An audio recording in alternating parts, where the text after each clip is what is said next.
yo creo que los arquitectos siempre hemos sido, por mucho que digamos que inventamos, vamos un poquito por detrás.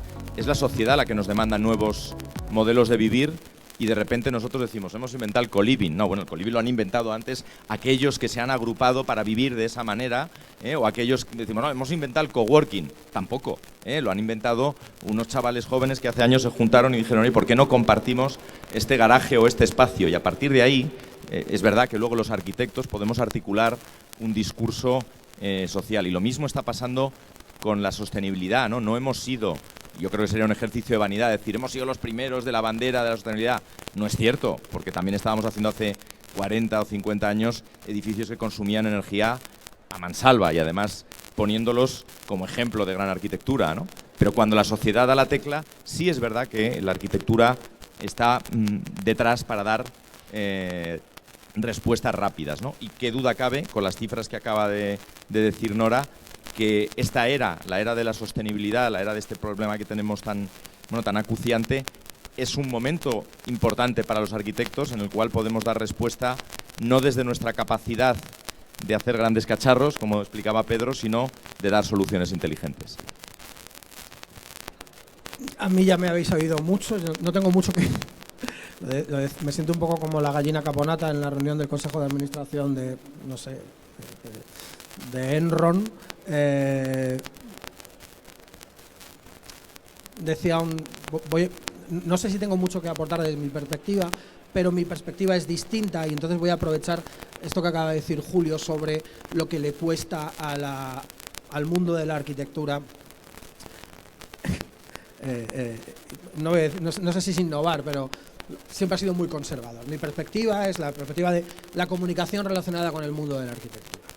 Y efectivamente, yo hago cosas que casi nadie está haciendo. Es decir, la comunicación de arquitectura en formato digital es que literalmente debemos ser 10 personas en el mundo haciendo esto.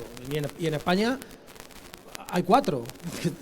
Ter haciendo vídeos de YouTube, yo haciendo lo que hago en Twitter, en Instagram y otros 2 o 3 personas más. Y aún así, y aquí aprovecho para decirlo, de gracias a Comerlin por traerme, que empresas o entidades relacionadas directamente con el mundo de la construcción y la arquitectura quieran contar con una perspectiva de este tipo, sí es un paso que tiene que ver con soltarse un poco la chaqueta conservadora. Yo no puedo hablar más allá de lo que he hablado antes, de qué va a ser la arquitectura como tal, pero sí puedo hablar de cómo la comunicación de arquitectura tiene que salirse en la medida de lo posible, y también la comunicación no solo de arquitectura, también de construcción, ojo, también tiene que salirse en la medida de lo posible de los marcos antiguos. Es decir, no tiene mucho sentido seguir creyendo que, con todo el respeto del mundo, la revista de los colegios de arquitectos es el órgano oficial de comunicación de arquitectura, cuando la revista de los colegios de arquitectos llega a 50.000 personas, de las cuales la leen 6. Y resulta que TER tiene 1,5 millones de suscriptores, y yo cuando escribo una historia relacionada con un edificio en Zúrich, pues hay 1 millón de gente que lo ha leído. 1 millón. Es muchísima gente, ¿no? Y ya, ya he terminado.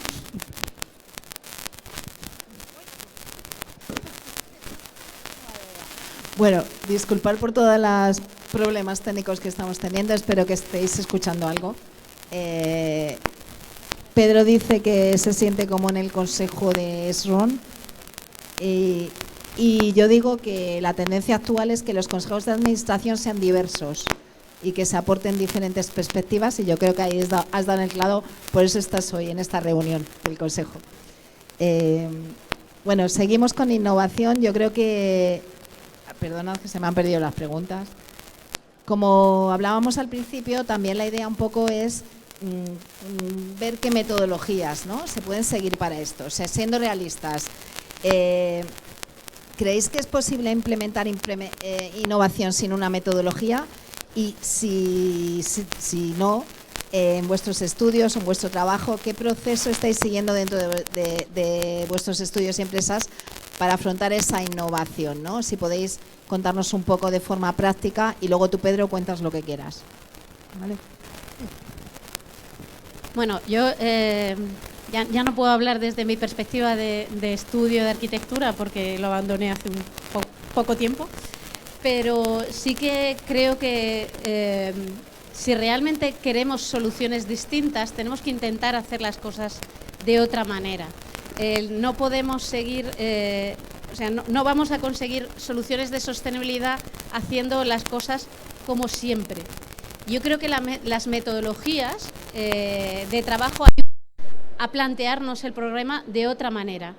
La tradicional puesta en marcha de un proyecto de que me viene un cliente, me encarga algo, yo lo trabajo, cuando ya tengo la decisión tomada me voy a otro estudio, a los de las instalaciones, a los de las estructuras, no sé qué, se las encargo. Al final tenemos una solución que sale a licitación, a buscar oferta, y te encuentras con que todos los constructores te dicen sí, pero te lo hago de otra manera. Y dices, vale, y todo lo que he trabajado y todo lo que he pensado sirve de algo. Yo creo que trabajar de otra manera, trabajar de una manera más transversal, y hay metodologías que ayudan a hacer eso, pueden ayudar a tener soluciones que están más pegados a la realidad, pero a la vez mantienen esa ambición de sostenibilidad. Yo creo que de alguna manera tienen que ayudar esas metodologías. Desde luego, si no se utilizan, jamás se va a aprobar. Hay que estar en constante innovación para probar a hacer las cosas de otra manera. Yo creo que ahora mismo hay muchas metodologías y muchas tecnologías, pero tenemos que llevárnoslas a nuestro terreno para hacerlas propias y que sean realmente útiles y que sirvan para el fin último, que es dar soluciones dentro de esta necesidad de viabilidad y de estos límites que nos impone la sostenibilidad. A mí, innovar por innovar tampoco. O sea, a mí innovar, como decía Julio, la arquitectura son palabras mayores, son edificios, lo que tú construyes se queda y lo verán tus hijos, tus nietos y a lo mejor hasta tus bisnietos, o no. Pero son soluciones que requieren una razón profunda, y yo creo que desde luego la sostenibilidad es una razón más que profunda para cambiar nuestra manera de trabajar y dar unas soluciones distintas. Innovar, se puede innovar comunicando de otra manera, con otros medios, con otro lenguaje. Se puede innovar trabajando de otra manera, se puede innovar buscando recursos de otro modo. Hay muchas maneras de innovar. Bueno, yo creo que como cualquier reto, para afrontar un cambio hay que buscar una metodología. Si no, por inercia vamos a atender siempre a lo que hemos hecho siempre, como hacemos, por ejemplo, una dieta o hacemos cualquier proyecto. O sea, tenemos que meter una metodología. ¿Cómo lo estamos haciendo nosotros en el caso de la promotora? Pues nosotros le damos tanta importancia a la innovación que tenemos una reunión semanal de innovación en la que participamos un equipo multidisciplinar, hacemos vigilancia tecnológica y observamos qué novedades hay, qué idea. Bueno, está abierto desde la primera persona del organigrama hasta la última. Todas las propuestas. Las propuestas, nadie se avergüenza de hacer una propuesta porque todo es bienvenido. La cosa más loca puede ser que sea la idea estupenda. Entonces, dedicamos de nuestra jornada, pues a lo mejor son 2 horas semanales, pero eso es el cambio que necesitamos para abrir la mente, separarnos un poco del papel y decir, oye, ¿qué otras opciones de hacer las cosas hay?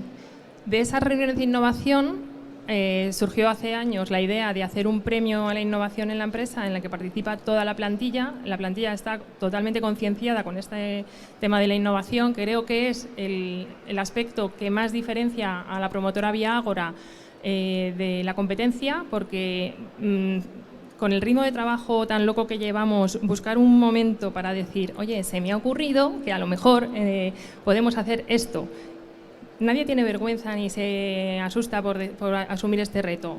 ¿Interesa? Sí. ¿Cómo lo ponemos en marcha? Ahí lanzamos una reunión de lanzamiento, se genera una metodología y esa metodología, a medida que se va implantando esa medida que ha resultado interesante, se va reevaluando y se va actualizando viendo si ha funcionado o si se puede mejorar. Entonces, creo que sí, que todo cambio conlleva una metodología para poderlo alcanzar. Y bueno, pues La verdad es que no es fácil separar, yo creo que a lo mejor es una discusión léxica, pero metodología e innovación, ¿qué es antes, el huevo o la gallina? Porque metodología es lo que aplicamos para obtener unos resultados esperados. Es decir, el método viene de algo que ya has establecido previamente por la experiencia y sabes que, siguiendo unos determinados pasos, llegas al sitio que esperas llegar. Eso no es exactamente innovación. Es decir, innovación a lo mejor es explorar para crear esa nueva metodología que te lleva a otro sitio. En nuestro sector, y vuelvo al conservadurismo propio del sector, cuando te llega una promotora, y no todas tienen el espíritu de innovación de Vía Ágora, precisamente te buscan porque esperan un resultado que creen esperado y además planifican en base a un método, a una metodología que tiene unas etapas muy marcadas, ¿no? ¿Cómo romper eso? No es sencillo. Cómo innovar y transformar esa manera de trabajar es muy complicado. ¿Cómo se hace? Cuando surgen crisis. Cuando surgen crisis es cuando todo el mundo dice, ostras, ¿no deberemos buscar otra manera dado que las circunstancias han cambiado? Pongo un ejemplo. La crisis económica, la crisis de precios, ha llevado a que, frente al modelo del que hablaba antes Lola, de yo hago un proyecto, lo hago autónomamente, lo saco al mercado y a ver qué pasa, hemos pasado, muchos de los que estáis aquí lo conocéis, al modelo colaborativo, al modelo de no, me siento desde el principio del proyecto con una constructora, con dos constructoras, colaboramos y aportamos juntos al proyecto porque tenemos el día a día de la evolución de los problemas de mercado, de los problemas de precio, de los problemas de transporte y buscamos la manera de obtener un resultado diferente, porque hemos visto que en ese momento de crisis el resultado nos va a llevar a un sitio que no nos va a gustar, ¿no? En ese momento hemos roto una metodología y hemos creado una nueva. Un poco en respuesta a tu pregunta, yo creo que la innovación conlleva necesariamente la ruptura de una metodología para generar otra diferente, ¿no? Quizás es más interesante el caso que apunta Nora en Vía Ágora de cómo generar métodos internos o procesos internos que exciten o que favorezcan en cualquier organización el pensamiento creativo y la innovación. En nuestro caso, en el caso de nuestra empresa, lo hacemos a base de formación. Pensamos que la formación, ya no solo en cursos individuales clásicos, sino en jornadas formativas dentro de la empresa, a la que solemos invitar a distintas empresas del sector a contarnos qué cosas nuevas están haciendo, que de alguna manera hace años rompimos esta dinámica de la visita comercial, ¿no? Si todos habéis estado en algún estudio y llegas con alguien con un taco de catálogos y le cuenta pues, a dos personas del estudio, oye, mira, esto es lo que estamos vendiendo. Y yo hace mucho tiempo dije, oye, ¿por qué no, cuando viene alguien de una empresa, no solo viene un comercial, que lo hace muy bien, sino además viene con alguien del departamento de I+D de la empresa, alguien con el departamento técnico, y no me cuenta a mí, sino le cuenta a todo mi equipo qué está pasando, qué están haciendo, qué sistemas nuevos, y eso de alguna manera lo que hace es que toda la empresa, todo tu equipo esté viendo qué está pasando, esté formada, y ese es un poco el germen interno a partir del cual poder ir, bueno, cada uno siendo propositivo, ¿no? Pedro.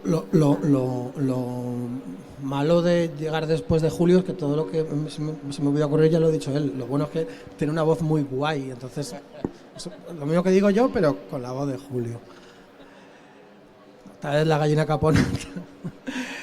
Hace relativamente, en verano me pidieron desde la Sociedad Española de Directores de Comunicación que apareciese en un documental que han hecho sobre el 30 aniversario de la Asociación Española de Directores de Comunicación, que no sabía que existía, pero tienen 30 años.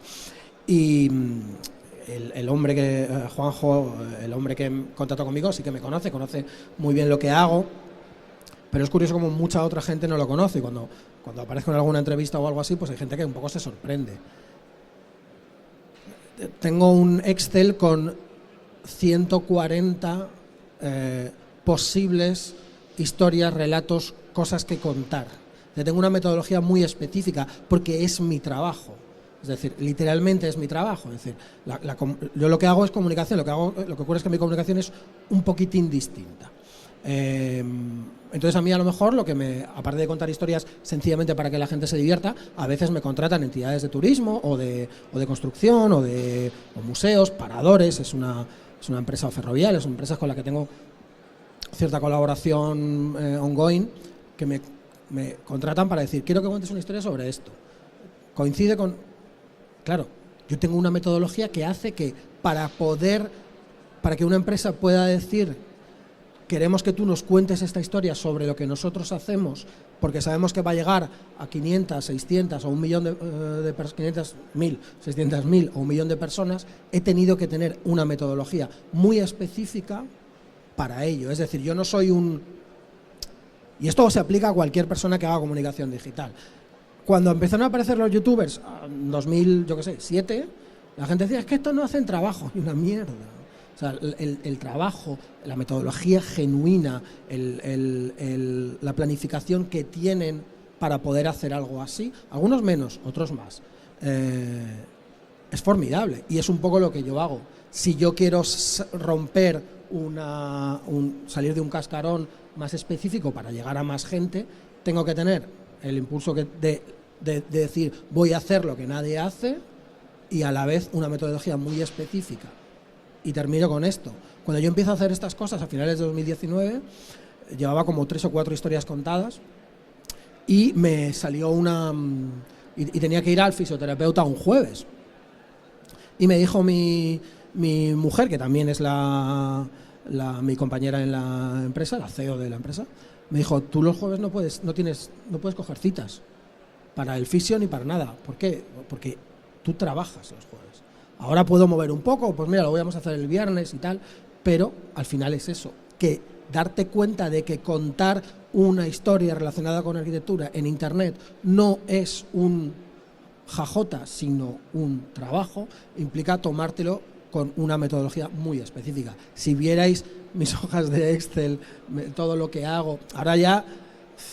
Amigos míos están enfadados conmigo, dicen, es que está subiendo el estándar de una manera que nos cuesta. Yo no cuento ninguna historia, las fotografías que pongo son siempre fotografías o a los que he pagado licencia, o que se han hecho específicamente para mí, o que son licencias Creative Commons. Y todas las cito y todas las marco, o sea, soy literalmente un medio y como tal tengo que funcionar. Y esto es algo que estoy empezando a hacer yo y que mucha más gente va a empezar a hacer. Porque si efectivamente alguien quiere que su producto, vamos a usar el término correcto, llegue a mucha gente, va a necesitar gente que llega a esa gente, porque al final los canales, esto es una frase que yo digo, pero que no es mía, ¿no? Si la comunicación no llega, no es comunicación, es masturbación. Entonces, y con masturbación, damos...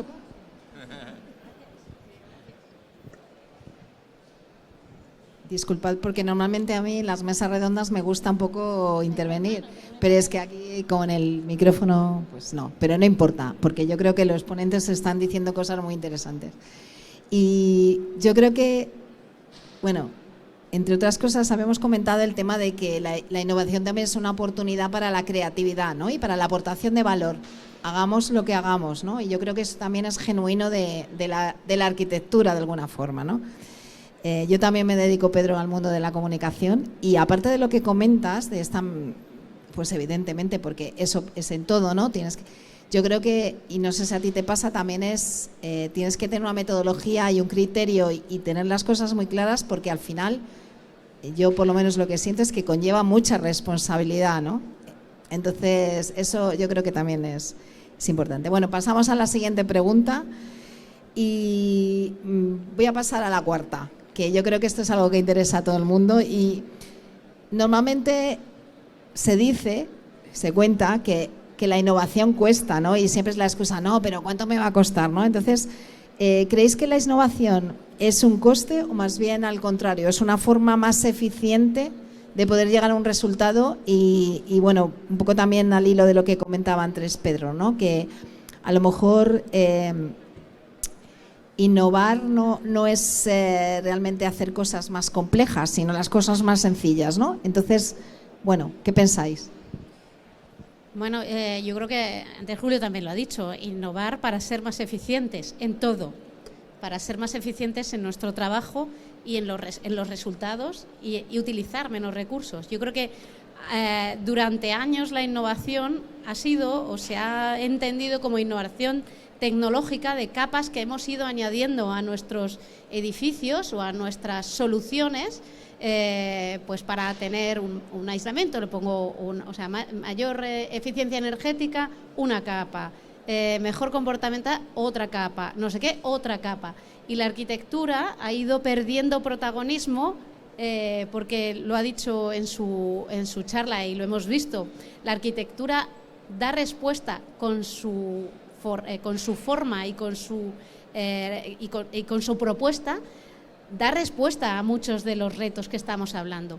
No podemos dejarlo a posteriori, y ahora le pongo la capa de la sostenibilidad, y ahora la capa de no sé qué, y ahora la pinto de verde, y ahora la capa de la verdura, y ahora la capa de... Esto no es la respuesta innovadora de la arquitectura. Hacer más con menos es el verdadero reto que tenemos encima de la mesa. De todas las soluciones que hemos visto en la charla de antes, ni el barro, ni el hormigón, ni el PVC, ni el aluminio, ninguna es la única y exclusiva de las soluciones, porque no hay ni barro, ni hormigón, ni madera, ni ningún material ni recurso suficiente en este planeta para 8.000 millones de personas. Creo que o empezamos a pensar en menos es más o no habrá innovación. Cualquier cosa o cualquier innovación que no esté dentro de los límites planetarios es business as usual, es más de lo mismo. O sea que para mí la innovación viene de reconocer los límites y darle una respuesta. Bueno, ¿pero cuesta más o no cuesta más? Yo creo que sí que cuesta más. O sea, es una apuesta, es un cambio en la forma de pensar y es una apuesta a medio plazo. No tiene resultados inmediatos y a veces hay errores, pero cuando apuestas por esa metodología, al final vienen los resultados. ¿Cuesta más? Creo que sí, que cuesta más, por lo menos al principio. Cuando adquieres esa rutina, cuando cambias esa forma de pensar, ver los resultados y al final te das cuenta que se repiten. O sea, que al final a veces vamos por delante de la normativa o a veces vamos inspirando a otros cuando te adelantas y los resultados se ven, pero a medio plazo. Yo no hablaría de coste, hablaría de inversión. Es decir, innovar es invertir en futuro, ¿no? Entonces, cuando tú apuestas por hacer algo distinto y nuevo, experimentas y obviamente inviertes.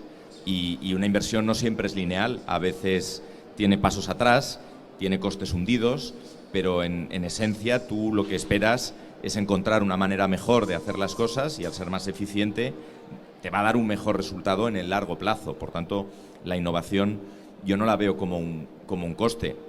Pero te pongo un ejemplo. Por ejemplo, nosotros fuimos de los primeros estudios que apostamos decididamente por el BIM, ¿no? Hicimos una inversión muy fuerte hacia el 2005 en cursos de formación, en programas, etcétera, etcétera. Bueno, fue un acierto en ese momento. Si lo miras con retrospectiva, no tanto. ¿Por qué? Porque el resto del sector no nos acompañaba, el resto del sector no estaba ahí todavía, ¿no?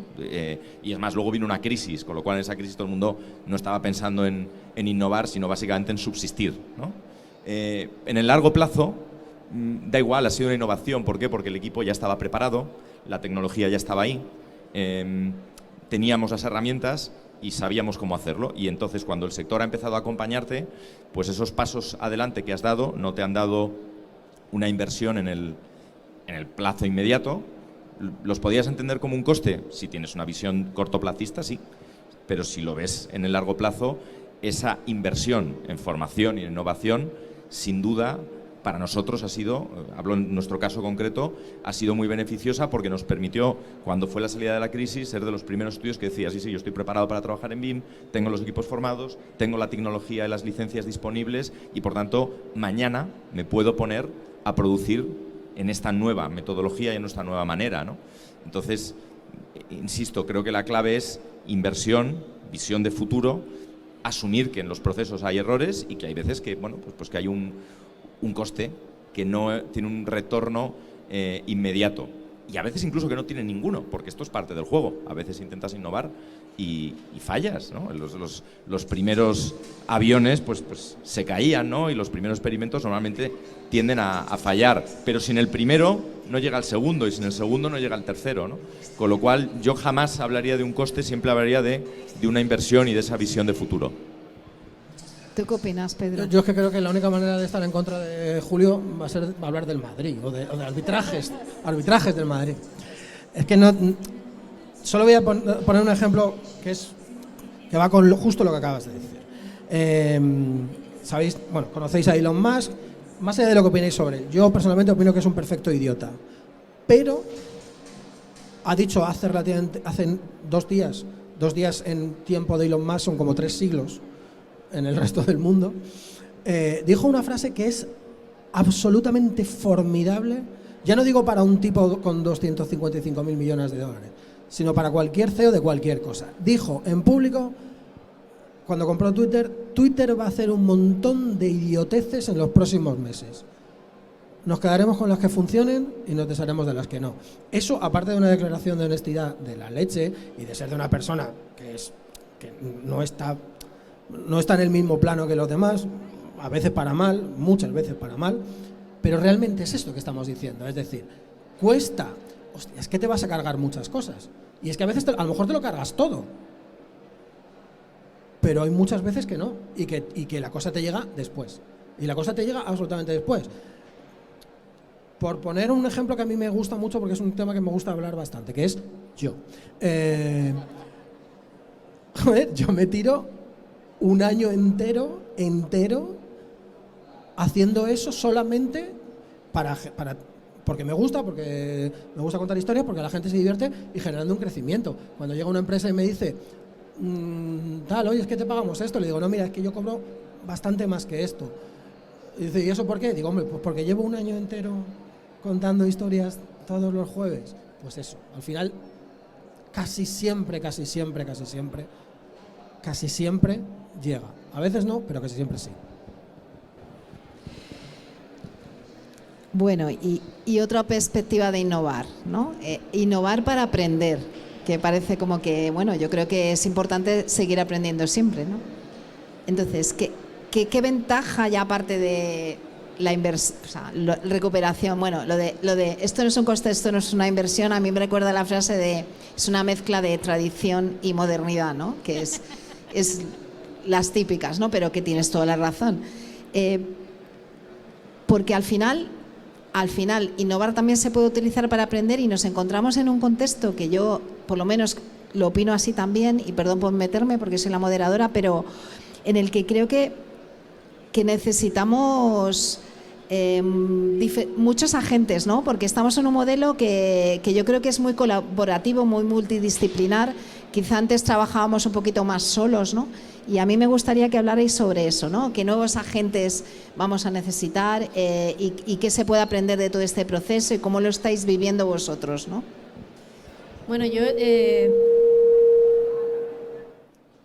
el coste, solo por terminar con lo de antes, es salir de la zona de confort, creo. O sea, es mantenernos continuamente como buscando... porque es que es una mejora continua. O sea, nunca, el día que encuentras la solución, vuelve a pensarla. Porque igual la creatividad nunca tiene que parar y la innovación no debe parar nunca. La transversalidad, ¿qué te voy a decir? Yo que trabajo, ahí sí que te puedo hablar en primera persona. En nuestra asociación están todos, o buscamos a que estén todos y que todos pongan su solución y su punto de vista encima de la mesa. Sin una visión multidisciplinar de cualquier propuesta, de propuestas de arquitectura, de propuestas de políticas, de propuestas de comunicación, los resultados suelen ser un poco más pobres. Y ojo, la multidisciplinaridad no significa café para todos. Se admiten las voces discordantes. Lo que no se pueden hacer es oídos sordos a todos los puntos de vista y a todas las necesidades. Para mí, en la arquitectura, probablemente la gente que está más ausente, y parece algo contradictorio, es el usuario final. Me gustaría llamarlo el propietario, pero no siempre es propietario. El usuario final suele ser al que le damos una solución hecha y predefinida por unas necesidades que nosotros entendemos que son las que tienen, y escuchamos poco a las necesidades reales de nuestra sociedad.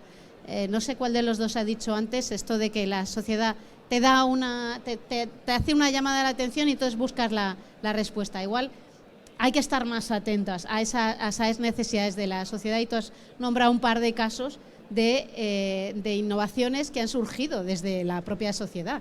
Quiero vivir en comunidad, yo no necesito tener en propiedad muchas cosas, yo quiero hacer uso de muchas cosas, pero tenerlas en propiedad significa que las puedo perder, y esto me genera ansiedad, aparte de una inversión tremenda. Estar atentos a esos nuevos pálpitos de lo que nos pide y lo que demanda la sociedad, creo que es mantenernos en la innovación y fomentar la transversalidad. Nora, ¿tú qué opinas? Bueno, pues yo creo que sí, que esa vigilancia tecnológica nos hace aprender a diario. Ves cosas que te inspiran y que nunca se te habría ocurrido y que las puedes implementar. Nosotros hemos tenido hace poco el caso de los exoesqueletos, una cosa que parece de robótica del futuro, de algo que no es algo que puedas implantar. Bueno, pues se nos ha ocurrido que puede ser la medida de sostenibilidad para dar acceso a puestos de trabajo a personas de más edad, o la llave para que la mujer pueda entrar en el mundo de la construcción cuando hay tareas que no puede desarrollar simplemente por su condición física. Y lo hemos puesto en marcha y está funcionando. Lo tenemos en una obra ahora mismo en Valdebebas y lo tenemos en la fábrica de industrialización de fachadas y baños. Entonces, la innovación para la sostenibilidad, sí. De hecho, bueno, acaban de darnos el premio Fotocasa 2022 por el proyecto Las Mujeres Construyen, porque en nuestra fábrica de industrialización en Cuenca, España vaciada, hemos dado formación gratuita a 31 mujeres desempleadas, de las cuales 19 están trabajando en nuestra fábrica con un contrato laboral indefinido. Entonces, ¿es posible? No te puedes dar cuenta de todas las opciones a las que puedes aspirar cuando crees en la innovación, cuando le das sentido, cuando crees en la sostenibilidad social, económica y ambiental. Es un aprendizaje continuo y no deja de fascinarte. Y sobre todo si la empresa, todos los compañeros se sienten importantes y saben que sus propuestas pueden ser valoradas, pues todavía se abre más ese abanico de posibilidades. Pues por aportar a lo que dicen mis compañeras y quedándome con las dos palabras, ¿no? Aprendizaje y multidisciplinaridad. Yo tengo la suerte de tener una cierta visión para atrás, no mía, pero sí de nuestra oficina, que tiene prácticamente 50 años de trayectoria. Y eso te permite, bueno, echar la vista atrás y comparar, ¿no? Y además comparar, yo creo que dos periodos muy interesantes, porque yo creo que los últimos 20 años han sido mucho más veloces que los 30 anteriores, ¿no? Antiguamente en nuestra profesión, y hablo, bueno, pues en los primeros años de nuestro estudio, la experiencia era un valor y era un grado, ¿no? Porque el que se sabía las cosas cómo se hacían, como las cosas se hacían siempre igual y siempre se repetía, lo valioso era, oye, tú haz caso a ese que sabe y repite lo que ese sabe, ¿no? Yo creo que hoy eso ha cambiado radicalmente, y de ahí hablaba antes de la formación y del aprendizaje, que fundamental es no quien es más experto porque repite más, sino quien es más valioso porque es más flexible y está más abierto a nuevas cosas. Entonces, ese es un cambio que ha habido radical, creo que en los estudios, que pongo el ejemplo del mío, que es el que conozco internamente, pero creo que en general lo ha habido claramente, que hemos roto ese paradigma, y obviamente, insisto, la formación es la clave. Y la multidisciplinaridad va totalmente ligada a eso, porque uno aprende a base de colaborar con otras gentes. Y vuelvo atrás, los proyectos que hacíamos hace 50 años eran cajitas de planos muy sencillas, en las que había muy pocas decisiones que tomar, porque no había todas esas capas que comentaba antes Dolores, ¿no? Realmente había dos tipos de iluminación que elegir, había dos tipos de calefacción, si había climatización en todo caso, y materiales había 4. Hoy, la cantidad de decisiones que un proyecto de arquitectura debe tomar y la complejidad que ello lleva, es imposible pensar que ese arquitecto o arquitecta del Renacimiento, que lo decide todo, que sabe de todo, eso no existe. Ese es un modelo totalmente obsoleto. Y yo veo más al arquitecto como un director de orquesta que sabe seleccionar lo mejor de cada solista y equilibrarlo todo, pero que necesita que cada uno de esos músicos y de esos solistas den la nota correcta, y de esto de música Pedro sabe mucho más, en el momento adecuado, ¿no? Y además eso enriquece, porque cuando tú, por muy buen director que seas, cuando te viene el mejor violinista del mundo, vas a aprender y vas a enriquecer tu manera de trabajar. Y esto pasa en los estudios. Si tú entiendes que tienes que trabajar con buenos ingenieros, con buenos paisajistas, con buenos interioristas, que tienes que trabajar con el sector que está aquí, que al final, cuando vienen... a mí la gente que más me ha enseñado, como os decía antes, ejemplo del estudio, es cuando los que saben de suelos me vienen a contar cómo son los suelos, los que saben de ventanas como de Comerlin me cuentan cómo funciona una ventana. Cuando integras todo eso, es cuando puedes hacer que un proyecto sea innovador, porque tú no sabes ni de todo, ni hacia dónde está yendo todo eso. Yo solo voy a decir que me imagino albañilas con exoesqueletos y me recuerdan a la teniente Ripley al final de Aliens y me mola muchísimo. Y luego que en lo que yo hago se ha generado un ecosistema en las 2 o 3 redes que yo manejo y todos nos copiamos constantemente, porque ya sabéis que el genio, el mal creador imita y el genio roba. Pues yo, con absoluta desprejuiciación, veo que alguien hace algo que está mejor que lo que yo hago y se lo robo sin ningún tipo de... Le digo, oye, voy a hacer esto. ¿Pues qué le vamos a hacer? Bueno, no olvidemos que, hostia, el primero fui yo. Ahora hay chorrocientas personas haciendo cosas parecidas a lo que hago yo, pero el primero fui yo.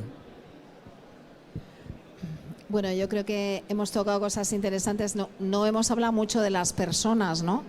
Y quizá podríamos pensar que la innovación viene del bottom-up, porque de verdad creo que la sociedad es la que nos está aportando la innovación que necesitamos, y a veces el mundo de la arquitectura y, bueno, incluso estamos viviendo en viviendas que probablemente son muy, muy, muy similares a las de hace casi 100 años, ¿no? Entonces eso habrá que cambiarlo. Pero bueno, vamos a hablar luego de las personas, pero ahora me gustaría entrar en un tema que creo que también es interesante y que Pedro también, de alguna manera, en su primera exposición ha tocado, ¿no? ¿Por qué no hacer viviendas en un suelo industrial? ¿Por qué no generar espacios distintos en lugares que están calificados como otro uso, ¿no? Entonces, ahora me gustaría que hablásemos un poco de la innovación en la administración, ¿no? Porque esto no, pero yo creo que es interesante reflexionarlo y que quede ahí en la mesa. ¿Qué pensáis? Bueno, ahora le voy a dar la palabra primero a Pedro, que si no le pisa a Julio la respuesta. Pero, ¿qué pensáis que hay que cambiar en los procesos normativos y de regulación actual y en cómo estamos funcionando, pues para que precisamente pues todo esto surja? Y también me gustaría que hablaseis un poquito en qué papel puede tener esa colaboración público-privada, ¿no? Lo privado, perdón por decir la palabra privado, pero en la empresa o la gente que está invirtiendo en innovación, ¿cómo puede aportar al sistema de la administración? Voy a empezar yo, no por nada, sino porque como al final soy el más distinto, para que no parezca que estoy cortando el rollo todo el rato, ¿no? La innovación en la administración es un unicornio. Es un unicornio rosa que vomita arcoíris. No existe, no creo que exista jamás, porque si la arquitectura es conservadora, no te digo la administración. Esto es así y de repente cuando nos encontramos con ejemplos como que, joder, es que has visto lo que han hecho en Dinamarca. Ya, y aún así la administración de Dinamarca va mucho más, muy por detrás a lo que se puede ir. Y cuando digo por detrás es literalmente por detrás. No hay una solución a esto porque depende de demasiados factores. Ojalá poder hacer así y decir, no, mira, es que hay que acortar los plazos de las licencias de obra. Sí, claro que hay que acortar los plazos de licencia de obra, pero ¿cómo se hace eso? Es que es lo que yo quería. Por supuesto que la crítica creo que está clara y la podéis hacer, pero aportar algo constructivo. O sea, si tuvierais que dejar un mensaje para que lo escuche alguien, ¿qué dirías? Digo, alguien de la administración. Abolamos las concejalías de urbanismo o dejémosla en otra cosa. O sea, esto suena como muy anarcocapitalista. No tiene nada que ver con eso. Tiene que ver con que el problema son las estructuras mastodónticas. Cuando tienes estructuras mastodónticas, están muy escleróticas, tienen detrás demasiado estamos hablando de esto, pero vale para cualquier cosa. Y también vale para los arbitrajes futbolísticos, para la comunicación y para lo que sea. Las grandes entidades, y me valen, y privadas también, son demasiado grandes y es muy difícil. Quizás, no digo adelgazarlas, pero moverlas, creo que sería un paso favorable hacia que efectivamente haya una innovación que permita vivir mejor. Por invertir el orden ahora, vamos en la otra dirección. A mí me pasa, ayer cuando hablaba de estas preguntas, me pasa un poco como a Pedro, cuando oía lo de innovación y administración, me acordaba de aquello que decía Groucho Marx de la música militar, de la inteligencia militar es a la inteligencia lo que la música militar es a la música, ¿no? Pues es complicado. Sin embargo, por decir algo positivo y negativo, las dos cosas, la administración no es consciente de la potencia que tiene y de la capacidad que tiene para hacer que todo un sector innove o para ser un freno. Y pongo dos ejemplos. Uno de los temas que no hemos tocado y que me gustaría tocar es la industrialización, que creo que es un elemento clave en innovación en nuestro sector. Por ejemplo, hoy en España no se industrializa más porque para industrializar es imperativo estandarizar.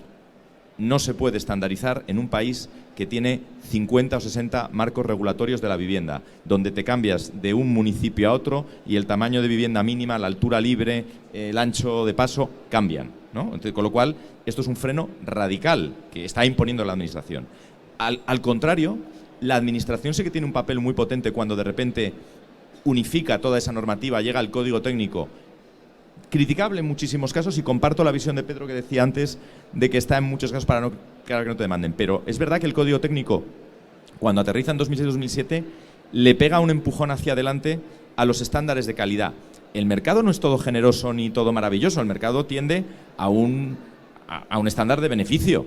Y a veces tiene que haber una administración que le diga, no, mire usted, la sociedad, más allá de su necesita estos estándares mínimos. Y los estándares mínimos hay que elevarlos. Cuando el código técnico dijo, oiga, a partir de ahora todas las casas van a tener ventilación forzada, a partir de ahora las carpinterías, etcétera, etcétera, va a tener un grado de estanqueidad, de ventilación, de aislamiento acústico muy superior al que teníamos, de repente la administración hizo, sabiéndolo sin saberlo, pero hizo un gran avance por la innovación, porque de golpe todo el sector tuvo que ponerse las pilas y pegar un salto constructivo de 10, 15 años. Y la realidad en que si la administración no hubiera hecho eso, es que no hubiera sucedido, es que todos los que estamos aquí somos arquitectos, estuvimos haciendo proyectos, oye, no, mételo antes del 1 de julio del 2006, porque como lo metas en 2007 me aplican el código técnico y me cuesta más dinero. Esto lo hemos vivido todos.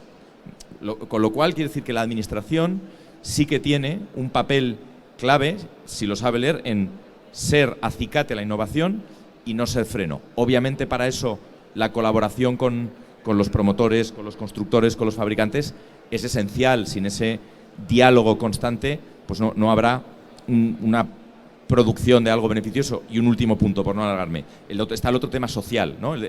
Hablamos, cuando he dicho antes co-living, coworking, los arquitectos hemos llegado tarde a eso, pero las administraciones no es que han llegado tarde, es que están llegando ahora. Por ejemplo, ahora el Ayuntamiento de Madrid, que hay que aplaudirlo, está modificando sus ordenanzas para que exista cosas como co-living o coworking, que es que ni existen en la ordenación urbanístico, no solo de Madrid, sino de media España, ¿no? Pues ahí también tiene que aterrizar la administración siendo sensible a cómo se mueve la sociedad. Bueno, yo creo que has tocado un tema, el de la industrialización, que realmente ahí el tema de metodológico y de control también es muy interesante para en los proyectos, ¿no? Bueno, y además vosotros también estáis muy metidos en este tema. Pero bueno, perdona, contéstalo. Bueno, estoy completamente de acuerdo con lo que has puesto mi compañero. La administración a veces va por detrás, bueno, generalmente va por detrás. La observación de lo que se está haciendo suele ser el motivo por el que cambian las normas y las legislaciones. Gracias a eso se va a incorporar paneles fotovoltaicos en el próximo código técnico. Tenemos algunas mejoras energéticas, tenemos muchas. Se van a simplificar las licencias de obra mediante las declaraciones responsables, y también hay que ver ese tema positivo. Temas negativos, a mí me parece que en una oportunidad que tenemos ahora de actualizar el parque inmobiliario, como son los fondos Next Generation, hay muchísimas trabas y habría que dar un impulso a esta oportunidad que tenemos ahora y que es el momento de generar empleo. 700.000 puestos de trabajo se calcula que se pueden generar por esto. Tenemos una casuística de coste de gas 5 veces superior a la que teníamos el año pasado. Hay comunidades que no pueden encender la calefacción. Creo que no se puede dar la espalda a esto. Están los fondos, pero está costando mucho llegar a ellos. Las comunidades de propietarios no se ponen de acuerdo.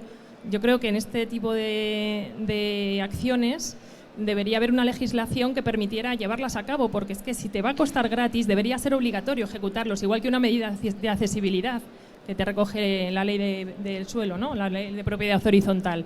Pues si tú tienes que poner una rampa para poder acceder a tu vivienda, igual tienes que adaptar el edificio para tener un edificio sostenible y no deberías haber tantas trabas. En cuanto a la industrialización, sí, es una oportunidad maravillosa en este momento de reducir costes, de reducir plazos, de dar una oportunidad a los jóvenes que estamos teniendo un 30% de paro juvenil y no les motiva ir a la obra. No sabemos por qué, no les motiva ese tipo de trabajo y no es una generación que se quiera sacrificar en una cosa que no le hace feliz, como hemos visto ayer en las noticias, ¿no? Entonces, la industrialización te está dando la opción de trabajar en un entorno más amable, proporcionarte un trabajo estable, con unas comodidades y con un proyecto que es ilusionante y que es duradero, que creo que es el momento de volcarnos en ello y que la Administración también tiene armas para fomentarlo. Entonces, bueno, pues creo que es una oportunidad única ahora mismo. Gracias, Nora. Bueno, hablando de los jóvenes, en el artículo que comentabas decían que eran esclavos con wifi. Y yo te digo que, lo siento, pero creo que es verdad, porque es que no estamos dejando paso a las nuevas generaciones para realmente poder trabajar con salarios justos, no tienen vivienda, no tienen nada y dicen, bueno, pues... Ese inciso también se me ha pasado. La industrialización es la oportunidad de rebajar los costes de la vivienda, manteniendo la calidad o aumentándola, y con nuestro principal objetivo, que podamos dar vivienda a los sectores más desfavorecidos. Justo.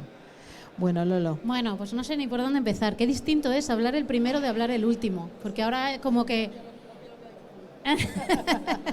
No, voy a romper una lanza en favor de la administración o de la administración pública. O no, igual la rompo del todo. La administración pública es conservadora porque es garantista. Es así. Es el sino que tiene encima. Entonces va tarde siempre. Igual con el cambio con precisamente el paradigma de la sostenibilidad y la urgencia, o más bien la emergencia climática, va a tener que cambiar de rol y ponerse por encima de la realidad, pero poner una normativa por encima de las expectativas o de las posibilidades del mercado lleva normalmente efectos negativos bastante tremendos. Entonces, se mueve en un terreno pantanoso entre empujar a todos en una dirección y dejar espacio para que haya una transición posible.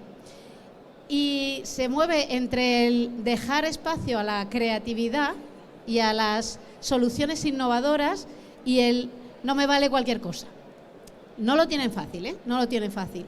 Yo creo que lo más dramático, más que el código técnico, es el planeamiento urbano. Para mí es el que se ha quedado realmente como un instrumento en sí mismo inútil.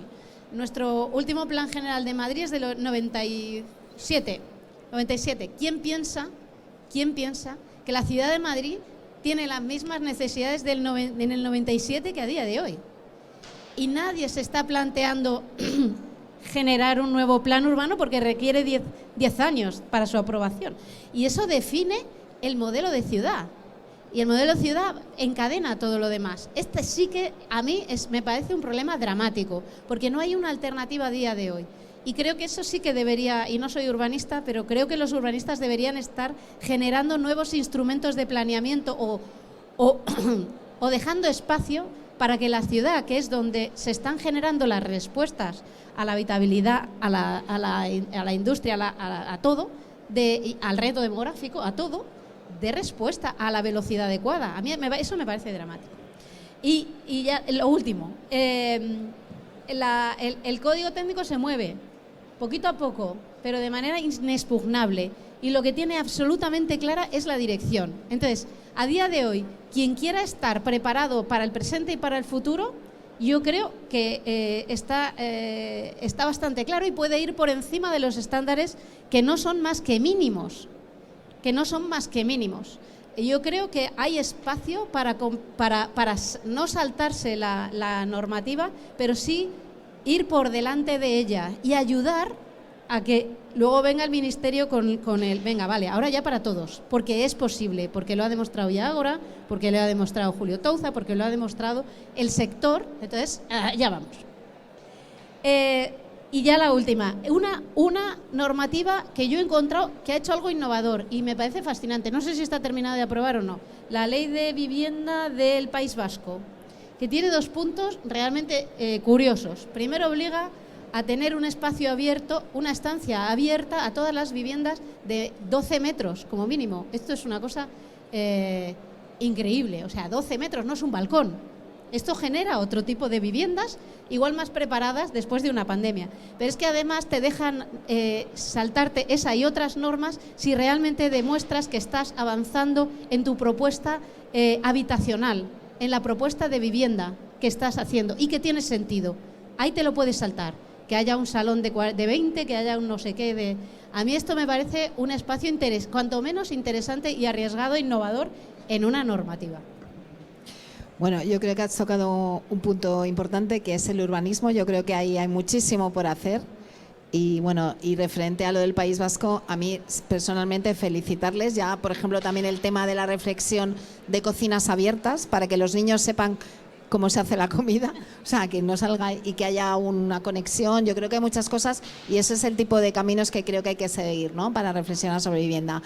Nos queda, me parece que 1 minuto, y entonces os voy a dar exactamente 10 segundos, 20 segundos para que lancéis una idea fuerza, un deseo, digáis lo que queráis. Pedro, puedes hablar de ti también, lo que quieras. Pues venga, Pedro, empezamos por ti. Mi idea fuerza es comprad mi novela, y la segunda idea fuerza es, joder, esto es muy de coaching cutre, pero es literalmente haced en lo que creáis, dedicaos a lo que creáis, porque luego a lo mejor no funciona, pero ese rato por lo menos te lo has pasado bien. Yo, como el tema es la innovación, me quedaría que tenemos una gran oportunidad en que hoy más que nunca tenemos una sociedad más flexible que abraza los cambios tecnológicos más que ninguna anterior, con lo cual esa es una oportunidad bestial, y que para que eso funcione todo el sector tiene que ir de la mano. Es decir, no vale que decir, no, soy yo el que me he inventado esta cosa y la hago yo solo. Eso, como he contado antes, no funciona. Todo el sector, que yo creo que está muy representado aquí en Constructec y en esta aula Comerlink, si va unido, hay una sociedad detrás que espera y que necesita esos cambios, esa innovación. Gracias, Julio. Nora. Bueno, yo creo, como he dicho al principio, que las crisis son siempre el preámbulo de los cambios, y creo que la innovación es la herramienta que tenemos para llevar a cabo esos cambios. Y estoy optimista porque tenemos estos fondos Next Generation. Hay un cambio de actitud, se valoran estas iniciativas de sostenibilidad y creo que vamos a mejorar el planeta porque por fin hemos tomado conciencia. Entonces, bueno, superaremos esta crisis como otras y creo que vamos a hacer una arquitectura más sostenible, más innovadora y más saludable para las personas. Pues no sé, yo diría que a ver, los retos que tenemos encima de la mesa son tan bestias, yo creo que no nos damos cuenta. O sea, si la industrialización o la revolución industrial tardó 100 años en traernos nuestro modelo de bienestar, tenemos que remontarlo de otra manera y descarbonizarnos en 10. Eso, sin innovación, es inviable. Así que ya podemos ponernos a innovar, pero para algo y con un sentido y un objetivo. Bueno, pues para terminar la mesa, yo he traído una frase de Norman Foster que seguramente la habéis oído muchas veces, que dice que innovar no significa inventar cosas nuevas, sino combinarlas de forma revolucionaria. Entonces quiero terminar la mesa diciendo viva la revolución, Muchas gracias a los ponentes, muchísimas gracias a los que habéis estado aquí escuchándonos y a los que creo que están conectados, y gracias a Comerlin por darnos siempre la oportunidad de poder debatir cosas interesantes. O sea que un aplauso para los ponentes.